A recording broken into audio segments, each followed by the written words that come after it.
Hello friends, मैं हूं गौरव। और क्या आपको पता है आज की तारीख में के पॉप इंडस्ट्री पूरे 3 लाख करोड़ की हो चुकी है। जी हाँ, सही सुना आपने। लेकिन इन सारे पैसे का सिर्फ 10% ही उन स्टार्स को मिलता है, बाकी का 90% जाता है उनके मैनेजर्स की जेब में। कैसे?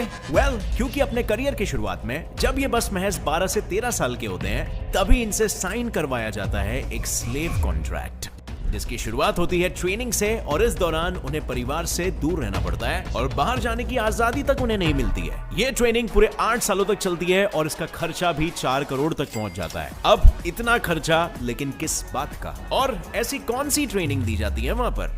बट फ्रेंड्स, यहाँ पर आप ये जान के हैरान हो जाओगे कि इतने साल और पैसे बर्बाद करने के बावजूद भी उनके के पॉप स्टार बनने के चांस होते हैं सिर्फ 1%।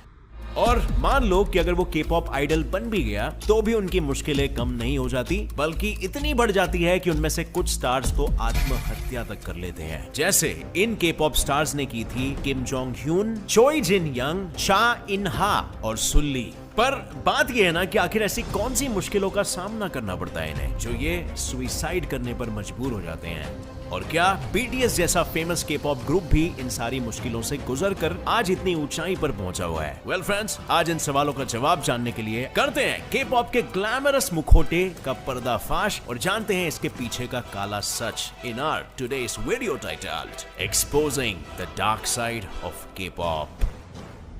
आपको लगता होगा इन के पॉप आइडल्स की जिंदगी तो सुकून और ऐशो आराम वाली होगी, क्योंकि ये तो सेलिब्रिटी लोग हैं यार। लेकिन हकीकत की बात तो ये है कि उनकी कमाई का पूरा 90% हिस्सा उनके मैनेजर्स के पास ही चला जाता है और उन्हें अपनी कमाई का सिर्फ 10% ही नसीब होता है। और ये 10% भी ग्रुप के हर आइडल के बीच में डिवाइड होता है। पर उनके साथ ऐसा भेदभाव क्यों किया जाता है? इसे समझने के लिए हमें थोड़ा शुरुआत से शुरू करना पड़ेगा, यानी एक के पॉप आइडल बनने की जर्नी से। मान लो अगर एक बंदा ऑडिशंस में सिलेक्ट हुआ तो कंपनी उसकी ट्रेनिंग शुरू कर देगी और सबसे पहले उस बंदे को स्लेव कॉन्ट्रैक्ट साइन करवाया जाएगा, जो साइन करते ही वो एक कठपुतली की तरह कंपनी के इशारों पर नाचता है और सारे रूल्स को फॉलो करता है। पर मैं आपको ये भी बता दूं कि ये कॉन्ट्रैक्ट्स 8 साल से 15 सालों तक के होते हैं और कॉन्ट्रैक्ट की शुरू होती है ट्रेनिंग खत्म होने के बाद। यानी कि ट्रेनिंग के वक्त इनको कॉन्ट्रैक्ट के सारे रूल्स तो बड़ी बेरहमी से फॉलो करवाई जाते हैं, पर कॉन्ट्रैक्ट पीरियड की असली शुरुआत तो उनके डेब्यू से ही होती है। इसका मतलब तो डेब्यू के कितने सालों के बाद भी इन के पॉप आइडल्स को कंपनी की गुलामी से छुटकारा नहीं मिल पाता। अब फिएस्टार की चाओ लू को ही देख लो। के पॉप आइडल बनने के 5 साल बाद भी वो सिर्फ 33,000 रुपयों से हर महीने अपना गुजारा कर रही थी, जो कि एक सेलिब्रिटी के लिए बहुत ही कम रकम है। पर सिर्फ इन स्टार्स की कमाई नहीं, बल्कि उनके लाइफ के सारे एस्पेक्ट्स कंपनी ही कंट्रोल करती है, उनके ट्रेनिंग से लेकर उनके डेटिंग लाइफ तक सब कुछ। और किस तरह, अगर आप जानना चाहते हो तो वो जानने के लिए सबसे पहले हम शुरुआत करते हैं इनके ट्रेनिंग से।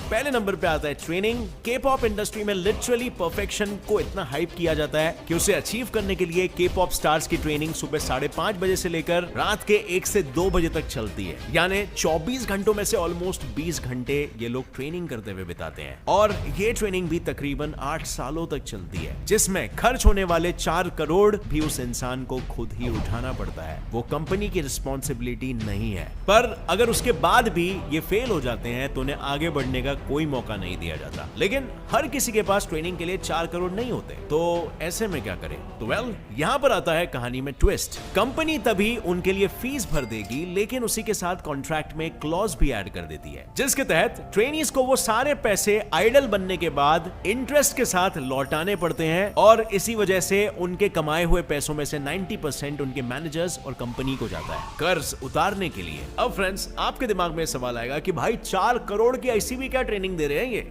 बेसिकली इन्हें singing, dancing, acting, model walking, musical instruments बजाना और साथ ही एक फॉरेन लैंग्वेज भी सिखाया जाता है। और शुरुआत से ही ट्रेनिंग में आए हुए सारे लोगों को ग्रुप्स में ट्रेन करवाया जाता है और धीरे धीरे बेस्ट ग्रुप्स को रखकर दूसरों को निकाल दिया जाता है। ऐसे 100 से ज्यादा ग्रुप्स हर साल ट्रेन होते हैं, पर आखिर में मुश्किल से सिर्फ 10 ही सिलेक्ट हो पाते हैं और उसमें से भी हार्डली 2 को ही डेब्यू करने का मौका मिलता है। और कभी कभार तो डेब्यू होने के बाद भी अगर कोई ग्रुप मार्केट में नहीं चल रहा है तो उन्हें कंपनी निकाल देती है। और ऐसे ही कुछ निकाले गए नाम के पॉप ग्रुप्स के हैं 9 म्यूजिस, टॉप डॉग, एम्पायर और बॉयज रिपब्लिक। अब दूसरे पॉइंट में आता है अनफेयर लिविंग कंडीशंस। ट्रेनिंग के बाद अगर कोई के पॉप स्टार बन भी जाता है तो भी उसकी जिंदगी लग्जूरियस और शान और शौकत से तो मीलों दूर होती है, क्योंकि स्टार बनने के बाद भी उन्हें वहीं पर रहना पड़ता है जहां उनकी कंपनी गए। और ये सच्चाई एक्सपोज की थी TRCNG ग्रुप ने, जिसके 10 मेंबर्स को बूट कैंप जैसे एक छोटे से रूम में रखा जाता था, जहां ना तो उनके लिए सोने के लिए कोई जगह थी,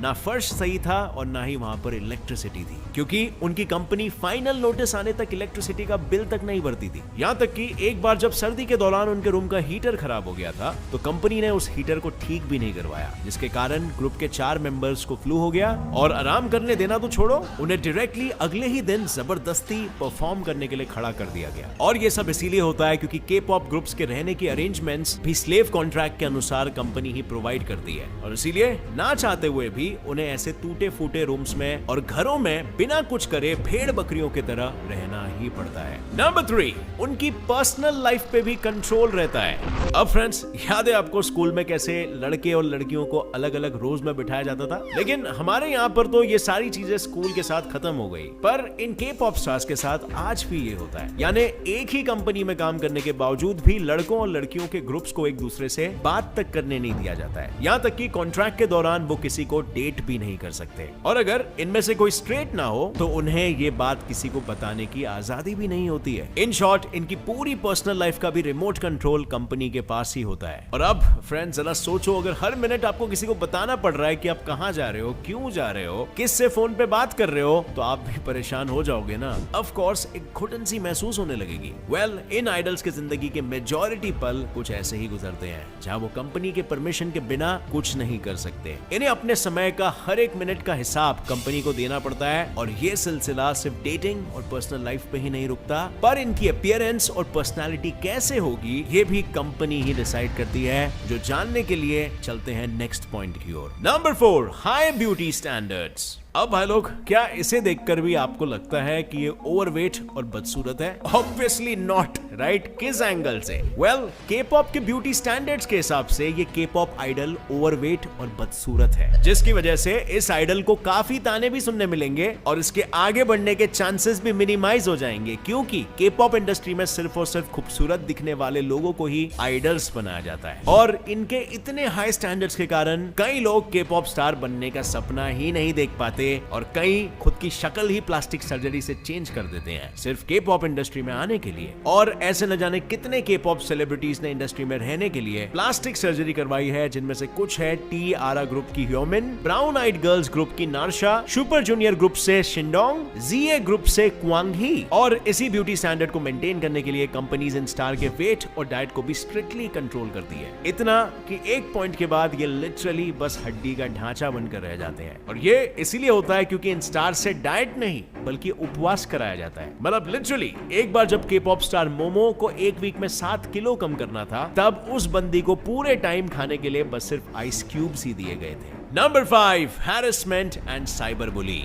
के पॉप की दुनिया जितनी बाहर से सुंदर और रंगीन दिखाई देती है, वो अंदर से शायद उतनी ही बदसूरत और अंधेरों से भरी हुई है। यानी कई बार मैनेजर्स और कंपनी के सीईओज अपने अंडर काम करने वाले के पॉप स्टार्स और ट्रेनीज को सेक्सुअली और मेंटली अब्यूज तक करते हैं, और कभी कभी तो इन्हें मारा पीटा भी जाता है, जिसका खुलासा किया था द ईस्ट लाइट के ग्रुप मेंबर्स ने, जिन्होंने बताया कि कैसे लगातार 4 सालों तक उनका प्रोड्यूसर उन्हें फिजिकली असॉल्ट करता रहा, और सब पता होने के बावजूद भी उनके कंपनी का चेयरमैन चुपचाप बैठा रहा। और सिर्फ कंपनीज ही नहीं बल्कि नॉर्मल लोग भी इन स्टार्स को सरेआम अब्यूज करते हैं। During a performance, Hyun Ah caught a male fan playing tricks. He was filming under the girls' skirts while they were performing. जैसे फॉर एग्जाम्पल एक शो के बाद इंटरव्यू के दौरान लवलीज ग्रुप की यूचिया को एक आदमी ने टांगे ऊपर करने के लिए कहा, लेकिन उसे बाहर निकालने के बजाय उसके मैनेजर्स सिर्फ देखते रहे। छठवां रीजन, फाइनली इतना सब होने के बावजूद भी जब इनके पास कोई रास्ता नहीं बचता, तब उनके पास बस सिर्फ एक रास्ता बचता है, और वो है लाचारी में सुसाइड का रास्ता।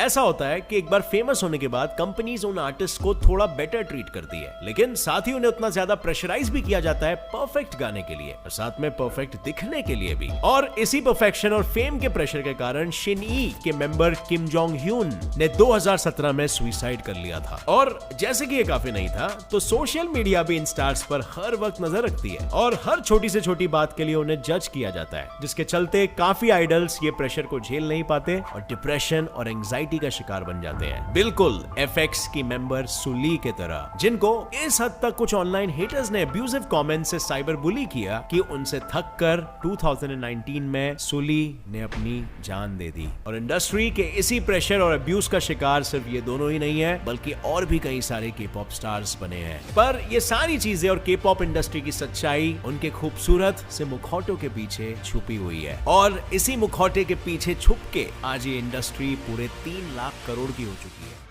लेकिन अब समय है इस मुखौटे के पीछे की सच्चाई को दुनिया के सामने लाने का, क्योंकि आखिर ये स्टार्स भी तो इंसान हैं जो सिर्फ 13 साल की उम्र में इस इंडस्ट्री में एक सपना लेकर आए थे और इन्हें शायद ही कोई अंदाजा होगा कि इन्हें किस चीज में भर्ती कर दिया गया है। आपकी इस पर क्या राय है फ्रेंड्स, मुझे नीचे कमेंट सेक्शन में जरूर बताना। और अब अंत में जो बीटीएस फैंस हैं उनसे मैं ये कहना चाहूंगा कि चिल मारो, बीटीएस के मेंबर्स के साथ अभी ये सब कुछ नहीं होता, क्योंकि उन पर आप सभी की कृपा जो बरसी हुई है। जैसे मैंने कहा था, एक बार बैंड चलने लग जाती है तो उनके मैनेजर्स के लिए एक एसेट बन जाती है और फिर उनके साथ इतनी जास्ती नहीं की जाती। बट एनीवे फ्रेंड्स, इस वीडियो से अगर आपको कुछ भी नया सीखने मिला तो एक लाइक जरूर ठोकना, सब्सक्राइब कर लो और नोटिफिकेशन बेल ऑन कर लेना आगे अगर आपको ऐसे ही इंटरेस्टिंग और इन्फॉर्मेटिव वीडियोस देखते रहने हैं तो। As always stay curious, keep learning and keep growing. जय हिंद।